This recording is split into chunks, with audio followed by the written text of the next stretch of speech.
Hello എല്ലാവർക്കും നമ്മുടെ പുതിയൊരു വീഡിയോയിലേക്ക് സ്വാഗതം. ഇന്ന് നമ്മൾ ചെയ്യാൻ പോകുന്ന ഈ ഒരു ഡിസൈൻ നമുക്ക് ഈസി ആയിട്ട് ചെയ്തെടുക്കാൻ പറ്റുന്നതാണ്. സിമ്പിൾ ഫ്രഞ്ച് നോട്ട് തന്നെയാണ്, വിത്ത് സ്റ്റെം ആയിട്ടുള്ള ഫ്രഞ്ച് നോട്ടാണ് യൂസ് ചെയ്യുന്നത്. അപ്പോൾ ഫ്രഞ്ച് നോട്ട് അറിയാത്തവർ നമ്മുടെ ബേസിക് ഫ്രഞ്ച് നോട്ട് എങ്ങനെ ചെയ്യാമെന്നുള്ളൊരു വീഡിയോ കണ്ടു നോക്കും. അപ്പോൾ കുറച്ചുകൂടി നമുക്ക് ഈസി ആയിട്ട് അത് ചെയ്യാൻ പറ്റും. പിന്നെ ഇത് ചെയ്യാൻ വേണ്ടിയിട്ട് നെക്ക് മാർക്ക് ചെയ്ത് കൊടുത്തിട്ട്, ഇതിപ്പോൾ ചെസ്റ്റ് പോർഷനിലാണ് ചെയ്യുന്നത്, നെക്ക് മാർക്ക് ചെയ്ത് കൊടുത്തിട്ടുണ്ട്. പിന്നെ നമ്മൾ കുറച്ച് മാർക്ക് ചെയ്ത് കൊടുക്കണം. ഫ്ലവർ ഷേപ്പാണല്ലോ ചെയ്യുന്നത്, അപ്പോൾ ഫ്ലവർ എവിടെയൊക്കെ വേണം എന്നുള്ളത് നമ്മളൊന്ന് മാർക്ക് ചെയ്ത് കൊടുക്കണം. അപ്പോൾ ഞാനിത് ഇതുപോലെ നൂലിൻ്റെ ഒരു അറ്റം വെച്ചിട്ട് ഇതുപോലെ മാർക്ക് ചെയ്ത് കൊടുക്കാൻ പോവാം. അത്രയും വലിപ്പത്തിലുള്ള ഫ്ലവർ ആയിരിക്കും എനിക്ക് കിട്ടുന്നത്. അപ്പോൾ ചെറിയതായിട്ട് ചെയ്യുമ്പോഴായിരിക്കും ഇത് കാണാൻ നല്ല ഭംഗി. അപ്പോൾ ഞാനിങ്ങനെ സ്ട്രെയിറ്റ് ലൈനായിട്ട് കൊടുക്കുക ചെയ്യുന്നത്.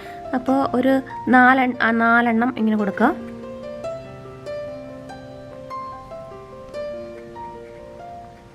അത് ചോക്കോ മാർക്കറോ എന്താ വെച്ചിട്ട് മാർക്ക് ചെയ്ത് കൊടുത്താൽ മതി.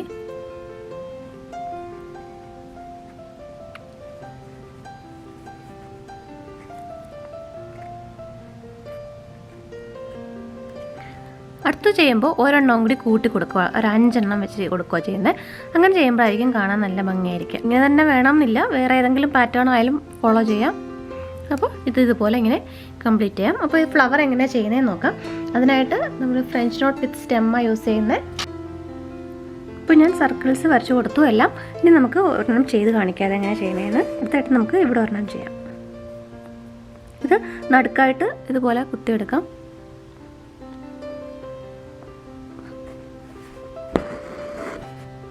എന്നിട്ട് സ്റ്റെംഡ് ഫ്രഞ്ച് നോട്ട് ഉണ്ടല്ലോ, ഇതുപോലെ 2 പ്രാവശ്യം ചുറ്റി ഈ സർക്കിൾ വരച്ചേക്കുന്നതിലേക്ക് കൂടെ താഴേക്ക് എടുക്കാം.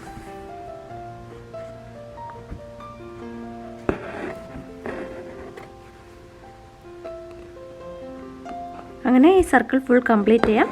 അപ്പോൾ ഇത് അടുപ്പിച്ചടുപ്പിച്ച് നന്നായിട്ട് ചെയ്യണം, അപ്പോഴായിരിക്കും കാണാൻ നല്ല ഭംഗി ഉണ്ടായിരിക്കുന്നത്.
അപ്പോൾ നമ്മൾ ഈ സർക്കിളിൽ ഫുൾ ഫ്ലവർ ഡിസൈൻ ചെയ്തിട്ടുണ്ട്. ഇനി നമ്മൾ സാധാരണ സൂചി നൂല് എടുത്തിട്ട് നടുക്കായിട്ടൊരു ബീഡ്സ് കൊടുക്കാം. ഇതിന് നടുക്കായിട്ട് ഇപ്പോൾ ഞാൻ ഈ ചെയ്തേക്കുന്നില്ലേ, ഇതുപോലെ നടുക്കായിട്ടൊരു ബീഡ്സ് കൊടുക്കാം.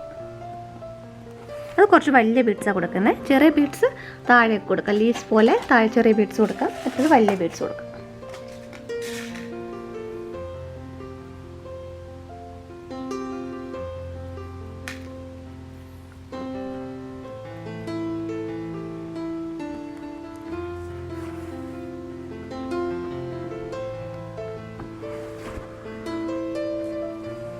അതുപോലെ വലിയ ബീഡ്സ് കൊടുത്തിട്ടുണ്ട്. ഇനി താഴേക്ക് ലീഫ് പോലെ കൊടുക്കാം. അപ്പോൾ അതൊരു ഇതുപോലെ കുറച്ച് നീളത്തിൽ കൊടുത്ത് പിന്നെ ചെറുതായി കൊടുത്ത് അങ്ങനെ കൊടുത്താൽ മതി.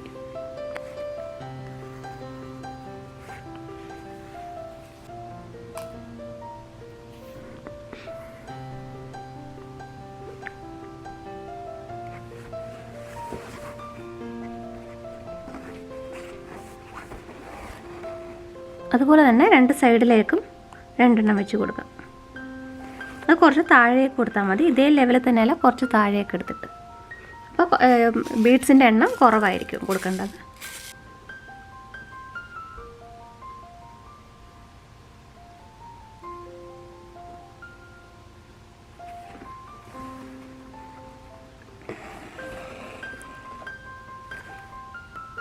അതുപോലെ ഒരെണ്ണം കൂടി കൊടുക്കാം.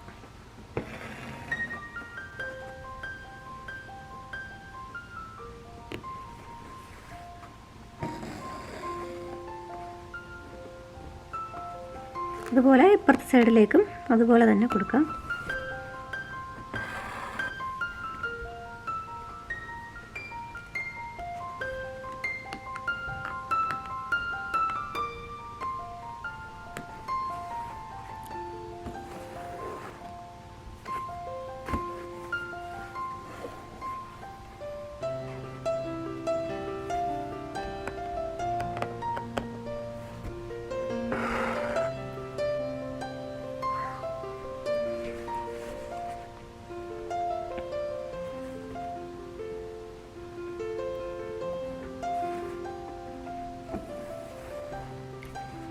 കണ്ടോ, ഇതുപോലെ കംപ്ലീറ്റ് ആയിട്ട് എവിടെ പിന്നെ ഇത് നെക്കിന് ചുറ്റുമായിട്ട് കൊടുക്കാം, അല്ലെങ്കിൽ ചെസ്റ്റ് പോർഷനിൽ കൊടുക്കാം, എവിടെയാണെന്ന് വെച്ചാൽ അതേ രീതിയിൽ കൊടുക്കാം. അപ്പം ഇതൊരു ഡബിൾ ഷെയ്ഡുള്ളൊരു ഫാബ്രിക്കാണ്. ഒരു റെഡും ഒരു പിങ്ക് ഷെയ്ഡ് വരുന്നുണ്ട്. അപ്പോൾ അതുകൊണ്ടാണ് ഇതുപോലെ പിങ്ക് കൊടുത്തത്. അപ്പോൾ വീഡിയോ എല്ലാവർക്കും ഇഷ്ടപ്പെട്ടു എന്ന് വിചാരിക്കുന്നു. വീഡിയോ ഇഷ്ടപ്പെട്ടെങ്കിൽ ലൈക്ക് ചെയ്യാനും ഷെയർ ചെയ്യാനും കമൻറ്റ് ചെയ്യാനും മറക്കരുത്. നമ്മുടെ ചാനൽ ആദ്യമായിട്ട് കാണുന്നവരാണെങ്കിൽ ദയവായി സബ്സ്ക്രൈബ് ചെയ്യൂ. അപ്പോൾ ഞാൻ ഇനിയും ഇടുന്ന വീഡിയോസിൻ്റെ നോട്ടിഫിക്കേഷൻ നിങ്ങൾക്ക് ലഭിക്കുന്നതായിരിക്കും.